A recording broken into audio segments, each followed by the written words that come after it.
Assalamualaikum students. I hope you all are fine and healthy. I am giving you third lecture of physics from chapter number 1 Introduction. But before starting my lecture, I hope you all will have done question number 1 and question number 2 of chapter number 1. Fine. Today you are going to learn very important topic from your book. Now, let's start question number 3, which is discuss the scientific method. Now, what is scientific method? Scientific method can be defined as it is a specific method used to search of truth and reality. बच्चों इसको हम इस तरह भी कह सकते हैं कि ये वो मेथड है या वो तरीक़ाकार है जिससे हम किसी भी नेचुरल फिनोमेना की हकीकत या सच्चाई जान सकें. So, scientific method has developed some important steps which are as follows. Number 1, observation. Observation बेटा दरअसल सबसे इम्पॉर्टेंट थिंग होती है साइंटिफिक मेथड में. अगर आप ऑब्ज़र्व करते हैं किसी भी चीज़ के बारे में, it is a procedure of collecting data and facts. यानी आपको कहीं पे भी जाते हैं तो सबसे पहले क्या देखते हैं कि भाई ये चीज़ कैसी हो सकती है, भाई इसका रंग क्या है, इसकी फ़िज़िकल अपीयरेंस कैसी है. तो हम सबसे पहले क्या करते हैं, मुशाहिदा करते हैं या ऑब्जर्वेशंस लेते हैं किसी भी चीज़ की. ठीक है ना बेटा. It is a procedure of collecting data and facts very carefully and systematically. अब अगर एक साइंटिस्ट है तो वो सारी पॉसिबल इंफॉर्मेशन लेता है और फिर क्या बनाता है, हाइपोथेसिस. अब what is hypothesis? Next step is hypothesis. अब हाइपोथेसिस बेटा on the basis of data collected by observation we can develop hypothesis. ये एक दरअसल ट्रायल आइडिया होता है एक साइंटिस्ट का on the basis of observation. अब क्या होता है कि यही साइंटिस्ट अपने आइडियाज़ को प्रूव करने के लिए बहुत सारे एक्सपेरिमेंट करते हैं. तो ये जो एक्सपेरिमेंट हैं, experiment can be defined as an organized method which is used to test the truth of hypothesis. यानी कि भाई कितना हाइपोथेसिस सही है उसको प्रूव करने के लिए हम बहुत सारे एक्सपेरिमेंट्स करते हैं. ठीक है ना. तो experiments are design to test the theory. यानी ताकि हम हाइपोथेसिस के बाद एक्सपेरिमेंट करें और एक्सपेरिमेंट के बाद क्या पेश कर दें, थ्योरी पेश कर दें. तो थ्योरी क्या चीज़ होती है कि भाई बहुत सारे एक्सपेरिमेंट्स जो करता है एक साइंटिस्ट, तो उसकी वेरिफिकेशन करता है अपने हाइपोथेसिस की या अपने अजम्पशंस की.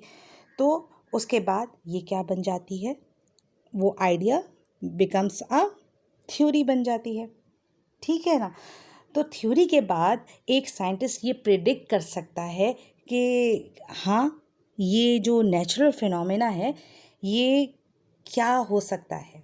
यानी ये वो कुछ भी प्रिडिक्ट कर सकता है कि about certain unknown aspects of phenomena.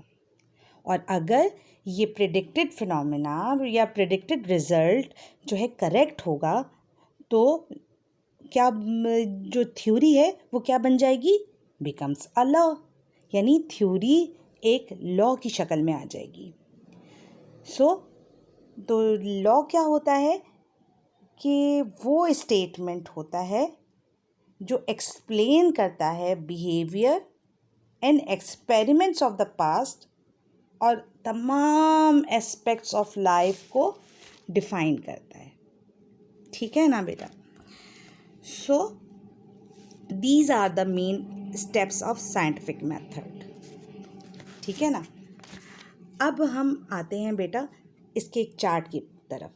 Chart ये हमें बताता है कि सबसे पहले हम ऑब्जर्वेशन लेते हैं, फिर हाइपोथेसिस एक साइंटिस्ट देता है, फिर उस हाइपोथेसिस को प्रूव करने के लिए बहुत सारे एक्सपेरिमेंट करता है। एक्सपेरिमेंट करने के बाद वो एक थ्योरी डेवलप करता है, और उस थ्योरी के बाद एक साइंटिस्ट प्रिडिक्ट करता है कि भाई ये नेचुरल फिनोमेना क्या हो सकता है। जब कंप्लीट केयरफुल सिस्टमैटिक तरीके से ये सारी चीज़ें हल हो जाती हैं, ये सारे एक्सपेरिमेंटेशंस हो जाती हैं, तो जो वो थ्योरी होती है, वो जो प्रिडिक्शन होती है, वो क्या बन जाती है? लॉ बन जाती है। इसकी एग्जाम्पल मैं बेटा आपको इस तरह दे सकती हूँ कि एक साइंटिस्ट हमारे बहुत मशहूर हैं जिनका नाम था न्यूटन। उन्होंने एक हाइपोथेसिस बनाया about the nature of light. उन्होंने कहा कि भाई ये जो लाइट है वो छोटे छोटे स्मॉल पार्टिकल्स होते हैं जिनको हम कॉर्पस्क्यूल कहते हैं। कॉर्पस्क्यूल होते हैं, और ये जो कॉर्पस्क्यूल होते हैं वो ट्रैवल करते हैं, मतलब यानी वही दरअसल लाइट होती है, ठीक है ना। तो उन्होंने कहा कि अकॉर्डिंग टू न्यूटन कि लाइट ट्रैवल करती है फास्टर इन डेंसर मीडियम, यानी denser medium like water, then rare medium like air. तो उन्होंने ये कहा कि भाई ये छोटे छोटे जो एक्सट्रीमली स्मॉल पार्टिकल्स होते हैं उनको कॉर्पस्क्यूल कहते हैं, और वो बहुत तेज़ मूव करते हैं किसी भी मीडियम में, ठीक है ना बेटा। तो उन्होंने बहुत सारी चीज़ें प्रूफ की, लेकिन वो क्या प्रूफ एक्सप्लेन, बहुत सारी फिनोमेना जो थे लाइट के वो उन्होंने इसको एक्सप्लेन कर दिया, लेकिन कुछ फिनोमेनास ऐसे भी थे जो वो एक्सप्लेन नहीं कर पाए, जिसमें वो इंटरफेरेंस ऑफ लाइट थी और भी दीगर फिनोमेना थे। तो फिर एक साइंटिस्ट आया फुकॉल्ट।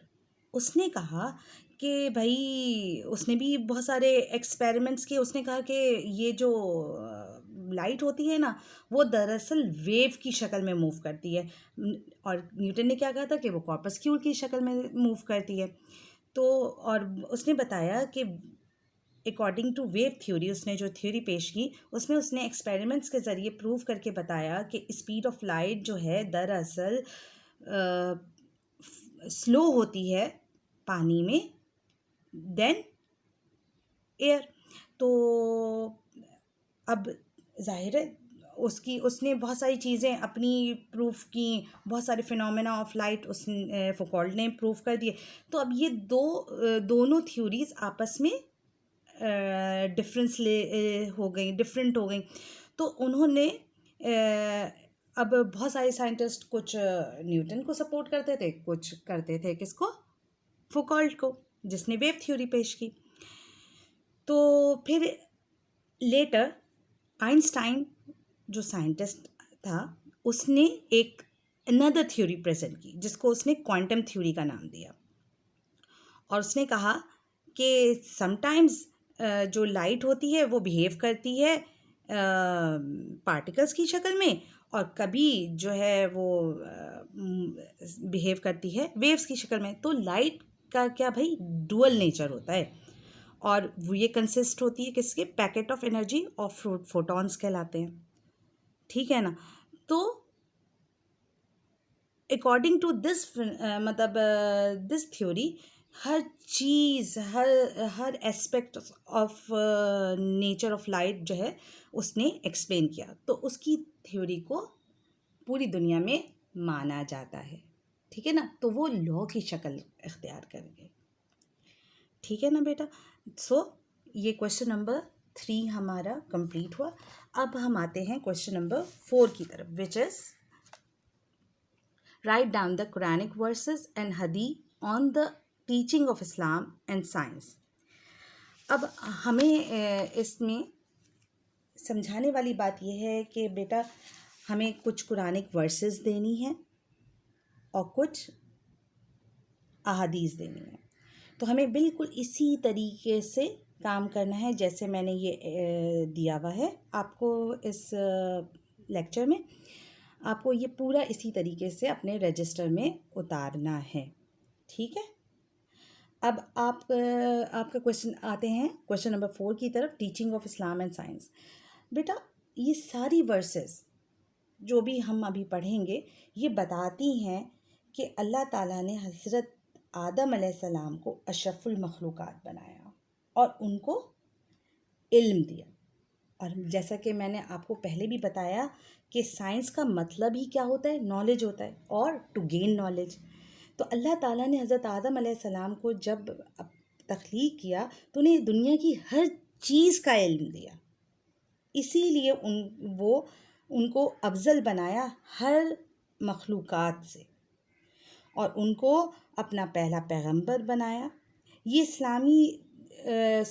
कुरानी आयत बताती हैं कि शुरुआत से ही इस्लामी तालीमात में हर चीज़ का वाज़ेह हल बयान है, यानी इल्म मौजूद है। ठीक है ना बेटा?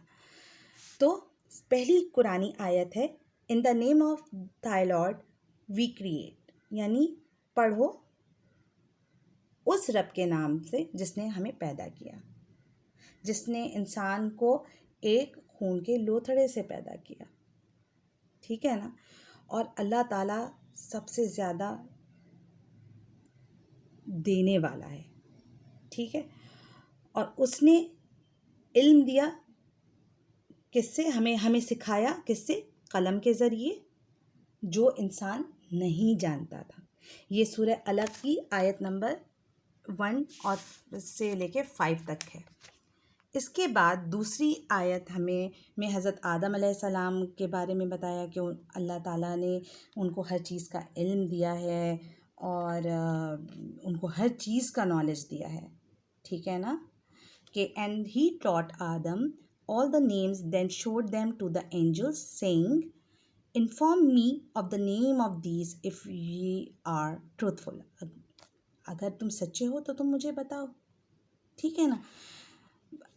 दे सेड, यानी फरिश्तों ने कहा, बी ग्लोरीफाइड, अल्लाह ताला से बड़ा कोई नहीं, वी हैव नो नॉलेज, हमारे पास कोई नॉलेज नहीं है, सेइंग दैट विच दो हेस्ट टॉट अस, जो आपने हमें सिखाया।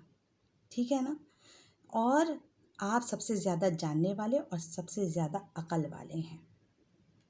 तो अल्लाह ताला ने फरमाया कि ओ आदम, यानी आदम अलैहिस्सलाम, इन लोगों को बताएं कि मैंने जो आपको इल्म दिया, जो आप इनको इनके नामों से बुलाएं, और वो भी बताएं जो ये नहीं जानते, और वो बताएं जो जन्नत में और जो अर्थ में जो चीज़ें हैं जो मैंने मतलब आपको बताई हैं और किसी को नहीं बताई, या जो चीज़ छुपी भी है ज़मीन में और जन्नत में, तो वो मैंने उसका इल्म आपको दिया। ये सूरह बकरा की आयत नंबर 31 और 33 है।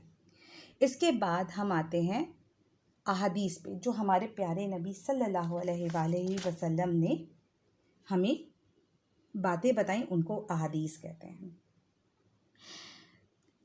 इम्पॉर्टेंस ऑफ नॉलेज के लिए या इम्पॉर्टेंस ऑफ साइंस के लिए हमारे नबी ने बहुत सारी अहादीस बयान की इल्म हासिल करने के लिए, कि अगर हम इस्लामी तालीमात पर पैरा होंगे तो हम इल्म हासिल करेंगे और वही हमारी दुनिया और आखिरत में कामयाबी हो सकती, वही इंसान कामयाब हो सकता है जो तालीम या इल्म हासिल करेगा। नंबर 1 हदीस है जिसमें quest knowledge from cradle to grave, यानी इल्म हासिल करो